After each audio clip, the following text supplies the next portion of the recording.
Hi అండి, నమస్తే. Welcome to ఇంటి వంట తిందాం ఆరోగ్యంగా ఉందాం. ఐఎమ్ విశాల. ఈరోజు వీడియోలో ఎగ్ నూడిల్స్ని చాలా టేస్టీగా ఎలా ప్రిపేర్ చేసుకోవాలో చూపించబోతున్నాను. నేను మా ఇంట్లో ఎక్కువగా ఈ స్టైల్లో నూడిల్స్ని అయితే చేస్తానండి. చాలా టేస్టీగా ఉంటాయి. అలాగే మనం బయట తినే నూడిల్స్ రుచి కంటే కూడా వీటి టేస్ట్ చాలా బాగుంటుంది. మరైతే దీని ప్రాసెస్ కోసం ముందుగా స్టవ్ మీద పెద్ద గిన్నెని పెట్టుకుని అందులోకి 1 లీటర్ వరకు వాటర్ని వేసుకోవాలి. ఇప్పుడు ఇందులోకి రుచికి సరిపడా ఉప్పు, 1 టేబుల్ స్పూన్ వరకు ఆయిల్ని వేసి నీళ్లను మరగనివ్వండి. ఇప్పుడు నీళ్ళు ఎలా మరుగుతున్నప్పుడు ఇందులోకి 200 గ్రామ్స్ వరకు నూడిల్స్ని వేసి బాయిల్ అవ్వనివ్వండి. నూడిల్స్ కుక్ అయ్యేలోపు ఒక బౌల్లో 4 ఎగ్స్ని వేసి కొద్దిగా సాల్ట్ వేసుకుని అలాగే 1/2 టీ స్పూన్ కారం కూడా వేసి స్పూన్తో కానీ బీటర్తో కానీ బాగా బీట్ చేసుకుని పక్కన పెట్టుకోండి. ఇప్పుడు నూడిల్స్ కుక్ అయ్యాయో లేదో ఇలా చూస్తే తెలుస్తుందండి. మరీ ఓవర్ కుక్ అవనివ్వకండి. 80% కుక్ అయితే సరిపోతుంది. ఇప్పుడు ఇలా నూడిల్స్ కుక్ అయిన తర్వాత వీటిని ఒక జాలి బొట్టలో వేసి వాటర్ని డ్రైన్ చేసుకోవాలి. ఆ తర్వాత వెంటనే నార్మల్ వాటర్ని వేసి ఇక్కడ చూపిస్తున్నట్లుగా ఇలా చల్లారబెట్టుకుంటూ పక్కన పెట్టుకోవాలి.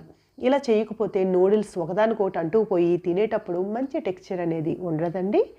ఇప్పుడు స్టవ్ మీద వెడల్పుగా ఉండే కడాయిని పెట్టుకుని అందులోకి 2 టేబుల్ స్పూన్ల వరకు ఆయిల్ని వేసుకోవాలి.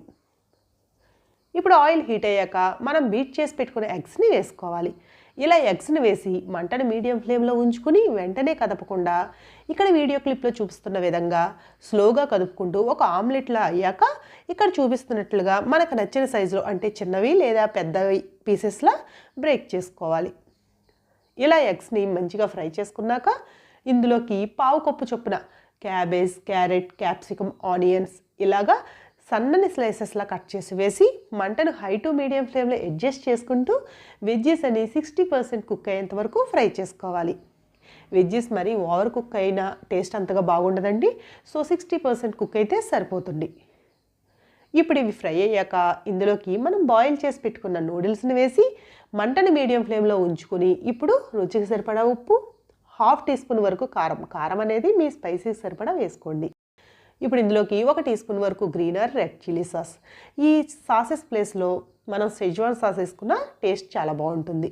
ఆ తర్వాత 1 టీ స్పూన్ వరకు vinegar, 1 teaspoon soya sauce, 1/2 teaspoon garam masala, 1/2 teaspoon black pepper, 1/2 teaspoon white pepper. ఇక్కడ వైట్ పెప్పర్ అనేది పూర్తిగా ఆప్షనల్ అండి. మీ దగ్గర ఉంటే వేసుకోండి, టేస్ట్ బాగుంటుంది. లేదంటే స్కిప్ చేసేయచ్చు.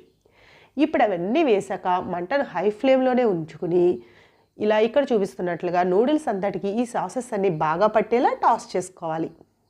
ఇలా 2 నిమిషాల పాటు బాగా టాస్ చేసిన తర్వాత ఇందులోకి కొంచెం కొత్తిమీర తురుముని చల్లి స్టవ్ ఆఫ్ చేసుకుని వేడివేడి ఎగ్ నూడిల్స్ని ప్లేట్లోకి తీసుకుని సర్వ్ చేసుకోవడమే. చూసారు కదా, పొడి పొళ్ళాడుతూ ఎమ్మీగా పక్కా street style egg noodles ready అయిపోయాయి. మరైతే మీరు కూడా లేట్ చేయకుండా ఈ నూడిల్స్ని నేను చేసిన విధంగా నా స్టైల్లో ట్రై చేసి ఎలా వచ్చాయో మీ ఫీడ్బ్యాక్ని కామెంట్ రూపంలో తెలియచేసి అలాగే మీ ఫ్రెండ్స్కి, రిలేటివ్స్కి ఈ వీడియోని షేర్ చేయండి. నచ్చితే లైక్ చేయండి. మరిన్ని ఫుడ్ రెసిపీస్ కోసం ఇంటి వంట తిందాం ఛానల్ని సబ్స్క్రైబ్ చేసుకోండి. Thanks for watching.